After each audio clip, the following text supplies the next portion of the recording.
see all of you here, all of your shining faces. This is such an important event for Take the Lead and partnering with the Arizona Coyotes and our Play Hockey Like a Girl series. How many of you all have seen the ad, the Dove ad?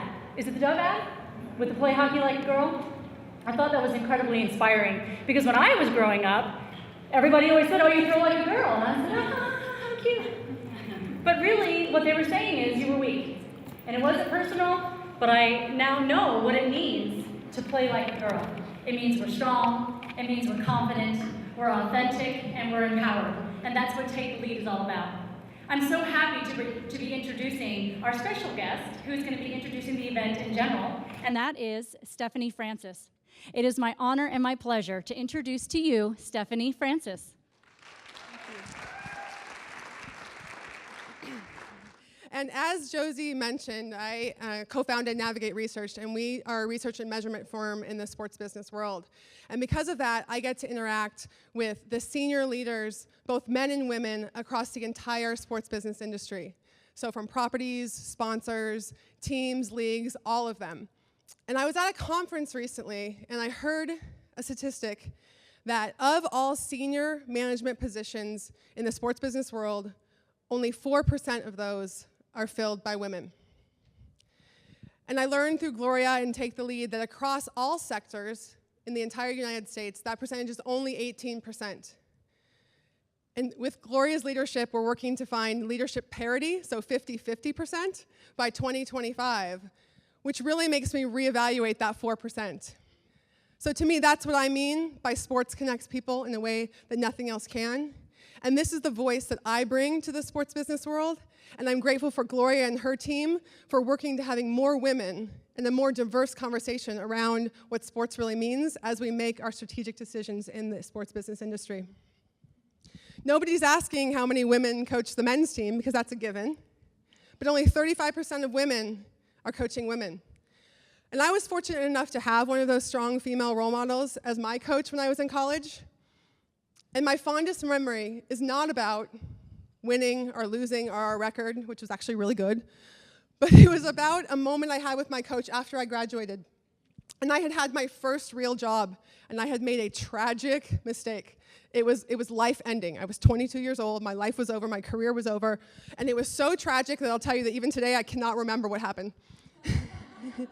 So I went into her office, and I told her everything that had happened, and I sat back and I waited for the 3 responses that I thought that she could give. What you should have done is, what I would have done is, or next time, you better. But she didn't give me any of those answers. What she did changed my life. I spilled out my shame, I told her about my huge mistake, and she laughed. And I mean, laughed. And when she finally came to, she looked up at me, and she said, Stephanie, let me tell you about a time that I screwed up worse. And in that moment, it was the first time in my life that I was able to release these expectations I had put on myself, understand the mistakes were going to happen, and allow others around me to do the same. And that, again, is what Gloria is bringing to the sports business world. More leaders and more women who are going to change the conversation, be a little bit more open with mistakes, and a little bit more open to that passionate connection that sports can bring beyond the X's and O's. So please help me welcome up to the stage Gloria Felt. I happened to read an article about a girl who played hockey like a girl in 1956 in Toronto by pretending to be a boy. And fortunately, many, many things have changed since then. We have opened doors, we have changed laws, we have done so many things to enable women to begin to have an equal place in the world. But in fact, women have been stalled at about 18% of the top leadership positions across all sectors. And we're going to hear from some fabulous panelists tonight. They're going to talk about how they got to what they're doing. We want to give inspiration. Take the Lead does 4 things, and we have a very comprehensive program which we believe can crack the code and get women moving toward parity again, as we did two decades ago. We made some huge strides. It's time to make those strides again. Amazing women talk about how they got to be doing what they're doing, why they're so passionate about it, and because you know, if you can see it, You can be it. And that is what we're all about doing here tonight. Gloria mentioned that I was an athlete. You know, I started out as an AAU swimmer and water polo player, and then I played basketball through college, and I actually wanted to be Sage. I got my degree in broadcasting, and I wanted to be a sportscaster when I finished playing basketball. And that didn't happen, but I ended up in the entertainment industry behind the scenes on the business side of it, but it didn't connect with my passion in any way. Just a little background on me, I'm a professional rock climber, and I know that's kind of a crazy thing. A lot of people are like, oh, I didn't know that was, like a sport, you could compete in that, but you can, so that's where I come from. I'm also a full-time student at Arizona State, so I have my plate full, but I love it, and doing both is important to me. The way that this whole accident happened is that I'm a goalkeeper, but I also played center midfield, and we were ahead 11-0 at the time, so Debbie gets to get out of the goal and run around a little bit. So I'd taken a shot on goal, and the goalie came out to make the save and came down on my leg as it was basically I'd taken the shot. Of course, I scored the goal, but when I see it happen again, I jump over her. And I realized that I can take responsibility for what happened. This was all me. This is little Debbie running around on the field as opposed to something that Sarah, the goalkeeper, did to me. So I needed to take responsibility for what happened to me and own my own mistake and learn from it and move forward. So I had 3 great lessons that the sport, that whole accident gave to me that have stuck with me. Also, I was extremely shy to the point where my parents took me to see doctors because I was just afraid of my own shadow. So how is this kid going to go from being afraid to make eye contact with people to national TV? So I understood their hesitation, and it wasn't malicious. It was just the reality of it. So my dad and my mom were like, okay, what are you going to do to get there? How are you going to change? First of all, you talk too fast when you do talk, and I still do, and I still get yelled at after 20 years in the business, but it's not changing at this point. They're stuck with me.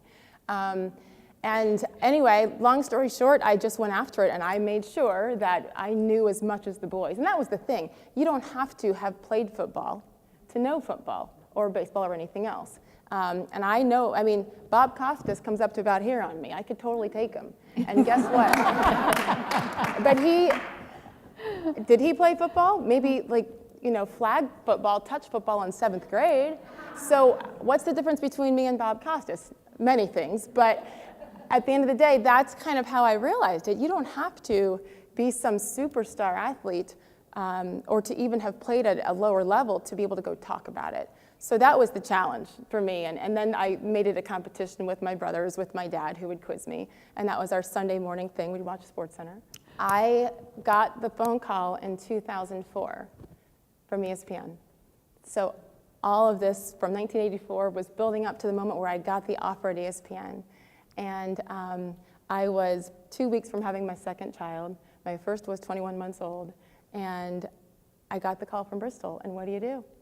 I knew enough, not that much, but enough that if you go to ESPN and you aren't ready, you're going to get eaten alive. And I also knew I wanted to have more children. So I went up and I did the audition, I did the interview, and I'm up there doing highlights, and they tape something so they can go bring it back to all the bosses and tell you how terrible you are. And I was sitting there and my baby is kicking me, and I'm doing these highlights, and I'm like, this is my dream job, here I am, and I really couldn't care less. I'm about to have a baby right here. So I left, and a couple days later I got the offer. And I said no. I just knew that I wasn't mentally ready. And if I was going to make sure that my priorities stayed as I promised that they would, and as my parents raised me, which is family first, then to go take this job at the worldwide leader with 2 babies and hopefully more, that there's no way I'd be able to survive. And so I turned it down, and I took a chance. My agent about killed me and told me how stupid I was because you don't turn down ESPN.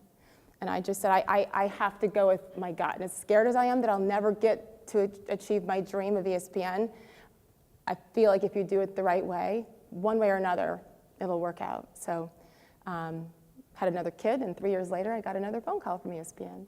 So everything happens for a reason, but I do think you make decisions along the way.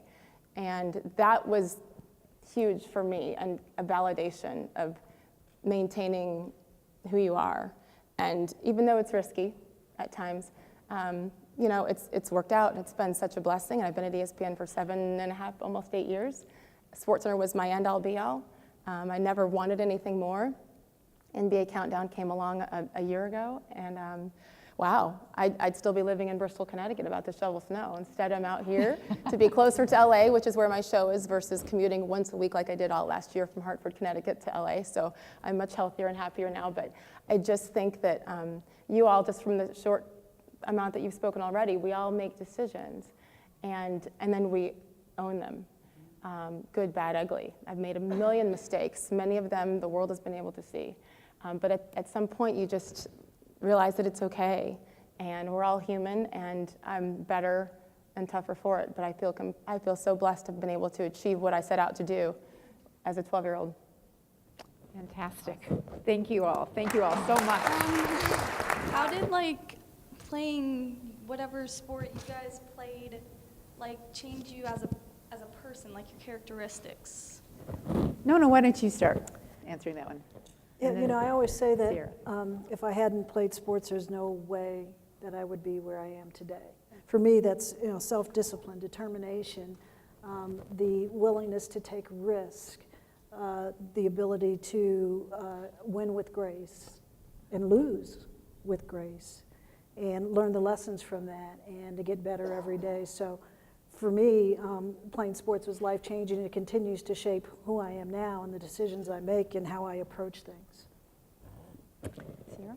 I think the main thing that climbing has taught me is hard work pays off, and it's really given me confidence as well. But through the hard work aspect, I mean, growing up, I did well in school, but for me, it's very different to study for a test you have next week and do well on the test versus years of training and years of waking up early and going to practice and doing things that aren't the most fun and then seeing it all pay off. I mean, I didn't know what my climbing career was going to be like. You have these ideas, these cool things you want to do, but I didn't have this plan. Nothing goes to plan. I just had the general direction of I want to be a professional climber and I want to push the limits of the sport and take myself as far as I can. And just every day I realize more and more I just have to keep working hard, and the hard work has given me everything I have and will continue to give me more things in the future. Sierra, can I ask you a question, please? I've looked at your Facebook page quite a bit, and I noticed that many, in fact, most of the comments are from men who are basically objectifying you. Mm-hmm. I really think it might be helpful to many of the young women here if you could talk a little bit about how do you handle that? How do you handle it? Not so much how do you react to it, but how do you move yourself forward despite the fact that that's going on? That's a great question. So what I've kind of grown to notice in climbing, and this doesn't just apply in climbing, it's sports, work, anywhere, is people think that if you're good looking, you can't be good at what you do. You're either popular because you're attractive or because you're good at your sport, and the two can't coincide. So I've run into that in climbing. I mean, it would always be nice if people were interested in what you're doing because they're interested in your sport and not your face, but the one thing that really gets me is when people say, she's only popular because she's good looking. I'm I wasn't aware that climbing was judged on looks, last time I checked, it was judged on how high we got on the wall. So it's a struggle to deal with, and I've gotten better as I've gotten older, but I'm honestly still learning, and I think what I try and focus on is these people aren't doing anything for me. They're not doing my workouts, they're not going to classes for me, they're nothing, and people really like to hide in a veil of anonymity with the internet, and a lot of people, I mean, anyone can say anything anonymously, and I don't know what people do with their time where it's okay to, go and write something mean to someone else. I'm man, I have way better things to do than this. Did any other of you have a mentor, and were they female or male? Or, I know there was one female that told you that you couldn't do your job. was it a male mentor that's been more influential in your careers, or has that had any role? At the Diamondbacks, one male mentor in particular who has been very helpful. It's a little bit different because certainly he can't relate to some of the issues that I go through as a woman in this position in this industry, but I do find his perspective very helpful. That there are more women, and of course things have come a long way in the Women's Sports Foundation, but this could be a separate night. Yes. And I know you're on supporting each other, and women are pretty terrible to other women, not across the board, but a lot. And in my industry in particular, it's disgusting. And so, can you change the past? No, but hopefully we can change the present and the future with how we support each other. And I always say, listen, especially at ESPN, I mean, we're all here for a reason. We all have a contract. We're all going to get paid. We all have a job. Like, stop and let's support and help each other get there. And especially because it is different than my male peers, who's quite often their wives are home and taking it, which, hello, my husband's a stay-at-home dad. It's huge. But point being, as women in these industries, doing double duty. So let's help each other, not tear each other down. And I just hope, for those of you younger out there, just know how important you are to those coming after you. I was just wondering, because what was it like when you finally made it to ESPN? Because you told me a little bit about how people treated you really badly because you're black and how you're a woman. How did you feel? Because you were like the only girl there and people were treating you badly. Were you afraid, or were you just really proud that you showed everybody that you could do it?